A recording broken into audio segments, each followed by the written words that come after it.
All right, lesson one here is a little review about domain, range, and what makes something a function. Now, if you remember from grade 11, a function is an equation where each value of x that you plug in only gives you a single value of y out. What I mean is that no matter what value of x you plug in here, 0, 1, 5, 5.6, doesn't matter. You'll square that and you'll get a number, and that's your y. And there's no other option for y, depending on what you put in for x. It's different here. If you put 4 in for x here, the square root of 4 is 2. But the answers you get for y are plus 2 or minus 2. This is not a function because for each, or rather, because there are values of x that give two values out for y.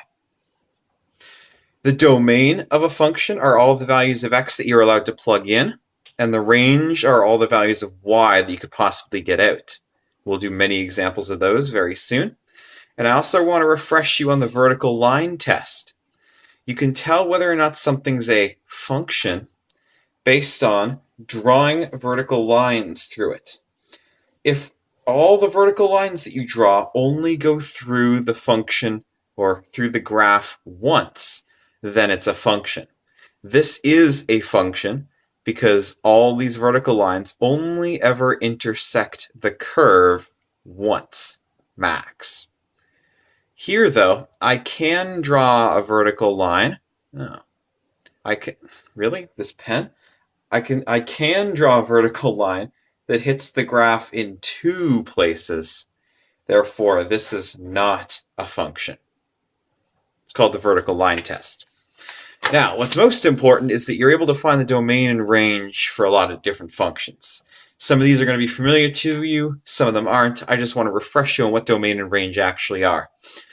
Domain is, put simply, how far left and right the graph goes. This is a line, and it goes infinitely to the left and infinitely to the right. We say that the domain is XER. Now, in terms of range, it's how high and low it goes. It goes infinitely upward and infinitely downward. So the range, we say, is YER, or Y is an element of the real numbers. This is another line pointed in the same direction. Still goes infinitely to the left and right, XER. Still goes infinitely up and down, YER. Beautiful. Now this is a parabola.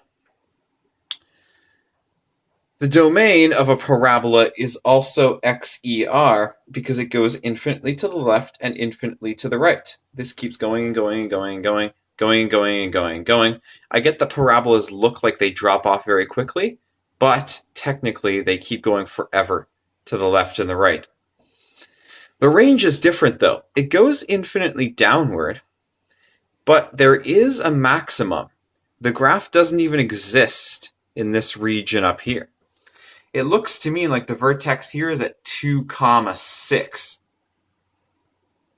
Now the x value of that doesn't matter to my range because the range is how high it can possibly go.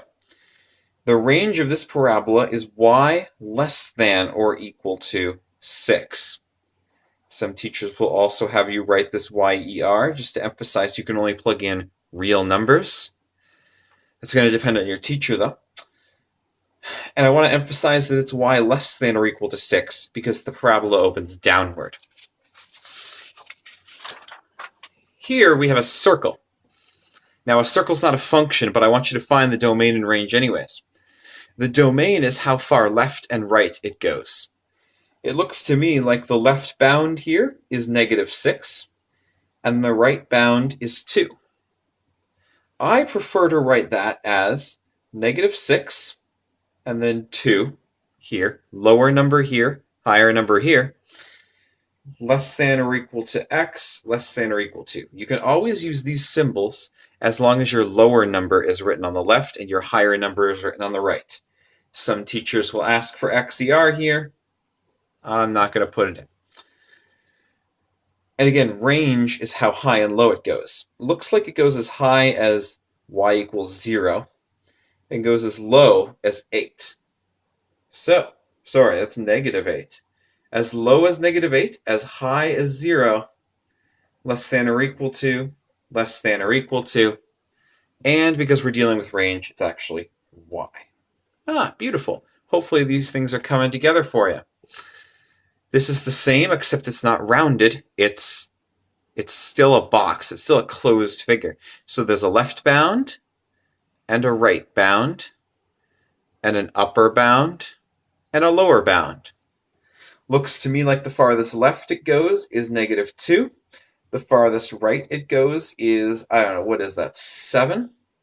Less than or equal to, less than or equal to, with an x in between. Looks like it goes as low as negative 5, as high as, what is that, 7? Less than or equal to, less than or equal to, and that's y. I got lazy with my curly brackets. There we go. Domain and range is fun, would you agree? Now here we have a horizontal line. Let me emphasize how horizontal this actual line is. Oops, how do I... Oh, it's not even a horizontal line. It just looked like it from a distance. Now here we have a line segment. It has a left bound and it has a right bound. And it has an upper bound and it has a lower bound, although they are admittedly close together. But what Blyth likes to do is tell you the difference between a closed circle and an open circle. In terms of creating the domain and range expressions, there's no difference. But when you have an open circle, you're not going to put this extra line underneath for or equal to. Let me show you. Our left bound here is, what is that, negative 7. Our right bound is 8. I'm going to keep those and write them down the same way as I always would have. But because this is an open circle, I'm going to leave it simply as less than. And this one's a closed circle, so that's less than or equal to. That's the difference between an open circle and a closed circle. This means that the function exists at exactly 8. Here, it doesn't exist at exactly negative 7. We'll put our x in there. And it's the same for the y's. It goes as low as 2 and as high as 3. 2 is less than or equal to y is less than 3. Because up here at y equals 3, it's an open circle. It's the way the game goes. Here's another example. Now our domain goes from negative 6 all the way over to 2, it looks like. Now, there is another line here that goes from 2 to, what is that, 7? Therefore, the function exists along that whole interval. Rather, the minimum is negative 6, and the max is 7. It's a closed circle here, so I put my extra line underneath for or equal to. And it's an open circle at 7, so I don't put the or equal to. Now for my y's, my range, I only have 2 values that I can get out. This is a horizontal line at 4. This is a horizontal line at 6. The only values of y that I can accept are either 4 or 6. And that's it. You're allowed to just list the numbers like this if it's only particular values that you're getting. I like to write it in interval notation usually because it's all the numbers from negative 6 to 7, but not in this case. Here's another example. It goes from negative 6 over here to positive 4 over here. There's no real breaks in it. There is an extra point here. What that means is that this isn't a function because at y equals 1, you can have 2 values of y, but it's not going to affect your domain and range. The domain here is still from negative 6, closed circle, all the way up to 4, open circle. And the range looks like it goes from negative 2 all the way up to positive 6. -2 is less than or equal to y is less than or equal to 6. Now I've put the equal signs under here because it's a closed circle here and a closed circle here. And there's no real break in the range either. This is an open circle and this is an open circle. But you can still get 2 out from the function because there's a point here. And finally, we have this line. Now this is a line similar to the first lines that we saw on the previous page. In fact, I probably just copied that same, no, it's a different line. But the domain of a line is XER. Now the exception I have for you here is that there's a hole in the graph. What this is a point, a value of x that looks like x equals 1, that the line doesn't exist on. Whatever the equation of this is, if you plugged in x equals 1, it wouldn't give you an answer out for whatever reason. Rational functions are like this. The functions that have x on bottom, maybe there was an x minus 1 on bottom. Anyways, x is not allowed to be 1 because there's a hole in the graph there. That should remind you of asymptotes as well. Vertical asymptotes have domain restrictions like this.